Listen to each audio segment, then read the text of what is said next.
I just want to know, say, all of the people them from Trinidad who say that I disrespect Trinidad. I never disrespect Trinidad.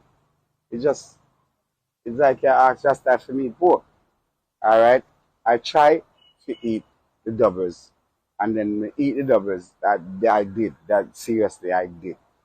All I doubles people them can tell us say I did. But when we go some boom and choke the thing for the dog them not eat it. It's not a disrespect to Trinidad. None at all whatsoever. None at all whatsoever. I am greatly apologizing to all Trinidadians that live around the world that eat doubles.